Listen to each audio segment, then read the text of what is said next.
Hello বন্ধুরা, তোমরা কেমন আছো? আই হোপ তোমরা খুব ভালো আছো। আজ আমাদের মা মনসার রান্না পুজো তোমাদের সাথে একটু শেয়ার করছি। সবাই তো জানো, বাঙালি 12 মাসে 13 পার্বণ, এই একটা অনুষ্ঠানটাও তার মধ্যেই পড়ে। সকালে ঘুম থেকে উঠে দেখি বাবা মাছ এনেছে। তো ভালো করে মাছগুলো মা কেটে দিয়েছিল।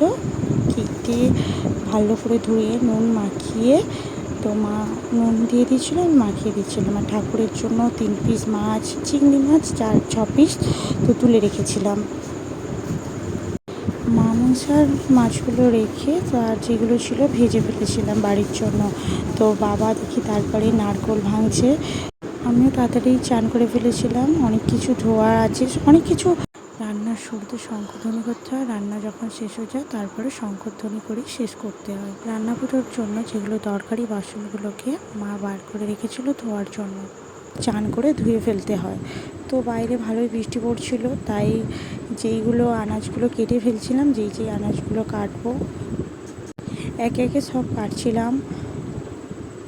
ঝিঙে, চিচিঙে, ওল, কলা। আর এই রান্না পুজো একটা দেখলাম যে ওল সবসময় নাকি মাটির নিচে রেখে কাটতে হয়, তারপরে অন্য জায়গায় তুলতে হয়। তারপরে বৃষ্টি থেমে গেছে, বাইরে সব কিছু ধোয়াধুয়ি করে মা আমি পুকুরে চলে গেছিলাম সব কিছু নিয়ে। তো এখানে দেখছো মা তাড়াতাড়ি বসে গেছিলো নারকোল পোড়ার জন্য। তো আমি এখানে সব কিছু মশলাগুলো একে একে করে সাজিয়ে নিচ্ছিলাম যাতে সুবিধা হয়। সব কিছু জিনিস ধুয়ে নিতে হবে ব্যবহার করার আগে। পুজোয় যেমন সব জিনিস ধুয়ে নিতে হয়, তেমনই। এটা কি বলে তোমরা জানলে কমেন্ট করে জানিও। মুসুর ডাল খেসার ডাল মিলিয়ে ওখানে ডাল হয়।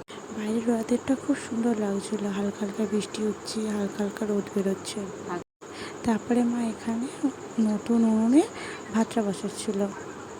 উনুনে 3টে ঝিক আছে, যে ওখানে সিঁদুর দিয়ে ভালো করে কি সুন্দর ঠাকুর আঁকছিল।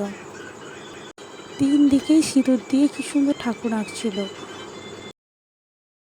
উনুনের পাশে প্রদীপ জ্বালিয়ে, ধূপ জ্বালিয়ে, পানের দিয়ে অনেক কিছু দিয়েছিল যেগুলো ভাজা হবে। তো মা ঠাকুরের ভাতে খুন্তির বদলে এতে পেয়ারা ডাল ব্যবহার করতে হয়। তো পেয়ারা ডাল দিয়ে ভালো করে দেখতে হয় হয়েছে কি হয় না। আর আমি পাশেই সব কিছু ধোয়া আনাজগুলো ছিল, তাতে নুন হলুদ ভালোভাবে মাখিয়ে নিচ্ছিলাম। তারপরে একে একে আলাদা একটা থালায় সাজিয়ে রাখছিলাম ভাজার যাতে সুবিধা হয়। একদিকে মা ভাত করছিল, আমি এইদিকে ভাজাগুলো করে নিচ্ছিলাম। গ্যাসে সিটি মেরে নিয়েছিলাম ওল আর ডাল, তো তাড়াতাড়ি করার জন্য একে একে সবগুলো ভেজে ফেলেছিলাম। তারপর যে সকালে ঠাকুরের যে মাছ তুলে রেখেছিলাম তাতে নুন মাখানো ছিল, হলুদ মাখিয়ে একে একে ভেজে নিয়েছি। তারপরে গ্যাসে একে একে মাছের ঝালটা করে নিয়েছিলাম। আদা, লঙ্কা, হলুদ, 5 ফোড়ন দিয়ে ভালোভাবে করে নিয়েছিলাম। মা মনসা রান্নায় চিংড়ি মাছ তেঁতুল দিয়ে টক করতে হয়, কাঁচা তেঁতুল দিয়ে। তো সেটাই আমি করেছিলাম, হালকা চিনি দিয়ে, হলুদ দিয়ে আর একটু 5 ফোড়ন দিয়ে করেছিলাম। এইদিকে দেখি ওল সেদ্ধ হয়ে গেছে, ডালও বসিয়ে দিয়েছিলাম। একটু আদা বাটা দিয়ে, মৌরি বাটা দিয়ে মা বলে দিয়েছিলাম, আমি করেছিলাম। এদিকে মা দেখি ওলটা মাখছিল, আমি চিনি আর ময়দাটা দিয়ে দিচ্ছিলাম। মায়ের হাতে হাতে কাজ করতে খুব মজাই লাগছিল। একে একে ওল ফুরুলিটাও ভেজে নিয়েছিলাম।